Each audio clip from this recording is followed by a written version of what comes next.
ভারতে বর্তমানে এনডিএ সরকার চলছে, পশ্চিমবঙ্গেও এনডিএরই সেই বিজেপি সরকার। আশ্চর্যজনকভাবে আমরা একটা জিনিস লক্ষ্য করে দেখছি, বিশেষ করে নিট পরীক্ষার প্রশ্নপত্র ফাঁস এই বিষয়কে কেন্দ্র করে সোনাম ওয়াংচুক তিনি অনশন শুরু করেছেন। এই অনশন তোলার জন্য এখনো পর্যন্ত এনডিএ সরকারের পক্ষ থেকে তেমন করে কেউ আসেন, কিন্তু তিনি কি বলতে চাইছেন? তিনি বলতে চাইছেন যে এই প্রশ্নপত্র ফাঁস যে প্রথম হয়েছে এটা কিন্তু নয়। এর আগেও আমরা দেখেছি বারবার প্রশ্নপত্র ফাঁস হয় বিভিন্ন চাকরি পরীক্ষায় বা নিটের মতো গুরুত্বপূর্ণ পরীক্ষাতেও প্রশ্নপত্র ফাঁস হচ্ছে। কিন্তু কেন? যখন একটি গণতান্ত্রিক দেশে নির্বাচন হয়, সেই নির্বাচন সঠিক পদ্ধতিতেই হচ্ছে, সেখানে তো কোনো প্রকারের সমস্যা হচ্ছে না। কিন্তু সাধারণ ছেলে মেয়েদের নিয়ে এই জালিয়াতি কেন? এবং এই জালিয়াতির রোখার জন্য তিনি বর্তমানে যিনি শিক্ষামন্ত্রী আছেন তার পদত্যাগ দাবি করছেন। এবং দীর্ঘদিন প্রায় 19 দিন ধরে চলছে এই অনুষ্ঠান। আজকের দিনে দাঁড়িয়ে আপনাদের সামনে এই বিষয়টা নিয়ে কেন ভিডিও করতে আসছি এই বিষয়ে আপনাদেরকে প্রথমেই জানিয়ে রাখি। দেখুন, গণতান্ত্রিক দেশে জনগণ দ্বারা নির্বাচিত সরকার জনগণের সুখ এবং দুঃখ দুটোই দেখার অঙ্গীকারে তারা ভোট নিয়ে সরকার গঠন করে। তাদের দাবি দাবা যদি তারা যৌথভাবে একত্রিতভাবে সরকারকে বলে, তারা শোনে। তার জন্য সরকার পক্ষ এবং বিরোধী পক্ষ দুটো পক্ষই থাকে। তার সুন্দরভাবে পরিচালনা করার জন্য যেমন স্পিকার স্যার থাকেন, তার অন্যান্য সহযোগী থাকেন, তার সঙ্গে সঙ্গে সরকার পক্ষ এবং বিরোধী পক্ষ দুটোই থাকে। এবং সাধারণ মানুষের কথা শোনার জন্য রাষ্ট্রপতি পর্যন্ত সময় দিতে বাধ্য। বাবা সাহেব আম্বেদকর ভারতবর্ষের প্রত্যেকটা জনগণের জন্য এমনভাবে সংবিধান দিয়ে গেছেন আমাদেরকে। কিন্তু আজকের দিনে দাঁড়িয়ে সোনমজির যে হরতাল চলছে, ভুখ হরতাল চলছে, যেটা তিনি যে উদ্দেশ্যে হরতাল শুরু করেছেন, সেখান থেকে আমরা লক্ষ্য করে দেখছি কেউ এখন পর্যন্ত আসেন। আমরা বিগত দিনে ইতিহাসে যদি চোখ রাখি দেখতে পাবো, পশ্চিমবঙ্গে মমতা বন্দ্যোপাধ্যায় তিনি ভুখ হরতাল করেছেন। সেই সময় সিপিএম ক্ষমতায় ছিল। কৃষি জমি কৃষকদের কাছ থেকে জোর করে নেওয়া যাবে না এই বিষয়কে কেন্দ্র করে, বিশেষ করে সিঙ্গুর আন্দোলনকে কেন্দ্র করে। অন্যদিকে আমরা যদি দেখি, যখন কংগ্রেস সরকার কেন্দ্রে, সেই সময় আন্না হাজারে তিনিও ভুখ হরতাল করেছিলেন দিল্লির বুকে। সেখানে তাকে তার কথা শুনে আশ্বস্ত করে তাকে এই ভুখ হরতাল প্রত্যাহার করতে সহযোগিতা করেছিলেন। এবং আমরা যদি তারও আগে দেখি, স্বাধীনতার সময়ে যদি দেখি, মহাত্মা গান্ধী তিনিও ভুখ হরতাল করেছেন, সত্যাগ্রহ করেছেন। সেখানে ব্রিটিশ সরকার যখন ছিল তখনও, বা ইস্ট ইন্ডিয়া কোম্পানির সরকার যখন চালিয়েছে তখনও দেখেছি, বা ইতিহাসে আমরা পাই এখনও, যে কেন এরকম করছে, কি সমস্যা, তার দাবি দাবাগুলো শোনে এবং যথেষ্ট চেষ্টা করে বা চেষ্টা করেছে সেগুলো পালন করার। কিন্তু আজকের দিনে দাঁড়িয়ে এনডিএ পরিচালিত যে সরকার চলছে, আরএসএস মদতপুষ্ট বিজেপি সরকার, ধর্মীয় মেরুকরণ এবং ধর্মীয় চিন্তা স্রোত থেকে যে মগজ থেকে বেরিয়েছে এই সরকার, 2014 সালে ক্ষমতায় আসার পর থেকে তাদের একটার পর একটা জনবিরোধী কার্যকলাপে অতিষ্ঠ হয়ে উঠেছে সাধারণ মানুষ। কিন্তু যখনই প্রশ্ন করে তখনই বিভিন্ন সময় জাতের প্রশ্ন তোলে এবং যদি সে স্বজাতি হয় অর্থাৎ হিন্দু গোত্রের হয় সরাসরি বলে যে সে নাকি বিভীষণ। অর্থাৎ আপনারা জানেন রামচন্দ্রের যে বিভীষণ, সেই বিভীষণ পথ আটকে ছিল রামচন্দ্রের, এবং রামচন্দ্র সেই জায়গাতে বিভীষণ ঘরের শত্রু বিভীষণ নামে পরিচিত। যাই হোক, আমি এই দিকটাতে যেতে চাইছি না।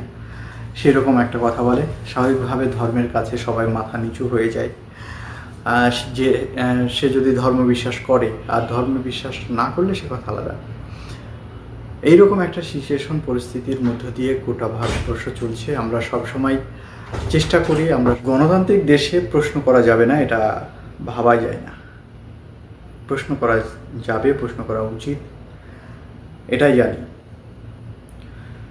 বর্তমানে এনডিএ সরকার যেটা করতে চাইছে যে শিক্ষিত মাত্র নাম সই করতে পারবে, তার ইতিহাস, ভূগোল, আন্তর্জাতিক কোনো বিষয়ে জানার প্রয়োজন নেই। তারা শুধুমাত্র ধর্মের জুজু দেখাবে, ধর্মের ভয় দেখাবে, আর ধর্মের মধ্যে ঘোরাঘুরি করবে। আপনারা একটা জিনিস লক্ষ্য করে দেখেছেন, আমি দেখলাম ফ্রিজের ভিতরে বরফ জমেছে। এখন ঘটনা হচ্ছে প্রত্যেকটা ফ্রিজে ডিপ ফ্রিজ থাকে, এবং ডিপের কাজেই হচ্ছে বরফ জমানো, জল জমিয়ে বরফ করা। তো উপরে থেকে জল পড়ছে, এবং জলটা পড়তে পড়তে যখন ওই ডিপারের উপরে জলটা পড়ছে, তখন স্বাভাবিকভাবে সেটা একটা শিবলিঙ্গের মতো হয়েছে। এবং সেখানে সেই কিছু মানুষকে ডেকে নিয়ে এসেছে, বলছে তাই তো, তোর বাড়িতে তো শিব এসছে, এই নিয়ে তো বিশাল তোলপাড়। এখন ঘটনা হচ্ছে, মানুষের অনুভূতি অবশ্যই থাকতে হবে, থাকা ভালো, কিন্তু ন্যূনতম ঠিক এবং ভুলের বিচার না করেই যখন আমরা এটার উপরে একটা ট্যাগ লাগিয়ে দিই, তখন মানুষের বোধ বুদ্ধি সম্পর্কে প্রশ্ন উঠে যায়। আজকের দিনে দাঁড়িয়ে অশিক্ষিত মূর্খের জায়গাটাতে এমন একটা পর্যায়ে নিয়ে যেতে চাইছে ভারতবর্ষের সরকার, তাতে আমরা খুব ভালোভাবে লক্ষ্য করতে পারছি। দেশে শিক্ষিত শুভবুদ্ধি সম্পন্ন মানুষ যত কম থাকবে, প্রশ্ন করা মানুষ যত কম থাকবে, ততই এনডিএ সরকার তথা বিজেপি সরকারের পক্ষে সরকার চালাতে সুবিধা হবে। প্রশ্ন করবে না কেন আমরা ইসরায়েলের সঙ্গে ব্যবসা করছি, কেন প্রশ্ন করবে না যে ইসরায়েলকে আমরা কতটা সামরিক যে চুক্তি সেখানে টাকা ইনভেস্ট করছি, সেখান থেকে আমরা কি পাবো, এটা যদি অন্য কোনো দেশের সঙ্গে চুক্তি করি সেখানে কি পাবো, এই ধরনের প্রশ্ন করলে তো সমস্যা। কেননা ইসরায়েল হচ্ছে মোদিজির কথাই ফাদারল্যান্ড।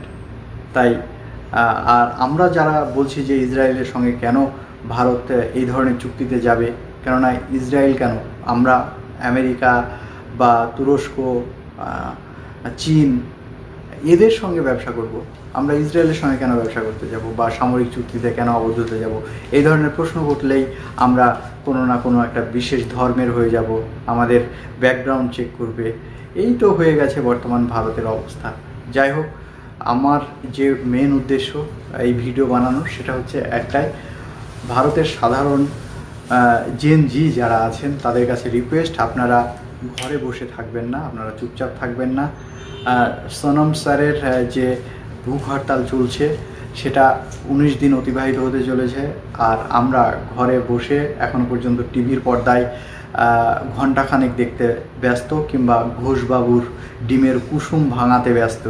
তাই ডিমের কুসুম আর ঘণ্টাখানেক থেকে বেরিয়ে আসুন, গদি মিডিয়া থেকে বেরিয়ে আসুন, এবং এই যে লিগ্যাল প্রসেসে যে মহাত্মা গান্ধীর দেখানোর পথ এবং বাবা সাহেব আম্বেদকরের যে সংবিধানকে পাথেয় করে যে শান্তিপূর্ণ আন্দোলন চলছে, সেই শান্তিপূর্ণ আন্দোলনে সকলে যে যেখানে থেকে যেমনভাবে পারবেন আপনারা সামিল হন। সেটা সোশ্যাল মিডিয়ায় হোক, কিংবা সেটা সরাসরি নিজের এলাকায় পথে স্ট্রিট কর্নার, কিংবা প্রতীকী অনশন, বিভিন্নভাবে দেখানো যায় সাধারণ মানুষের মধ্যে। তাই আন্দোলনটাকে একটি বৃহৎ পর্যায়ে নিয়ে যান, এবং আপনারা এটা বুঝিয়ে দেন যে আপনারা মানুষের ভোটে নির্বাচিত সরকার, আপনারা মানুষের ম্যান্ডেটে এসেছেন, মানুষের প্রতি দায়বদ্ধ।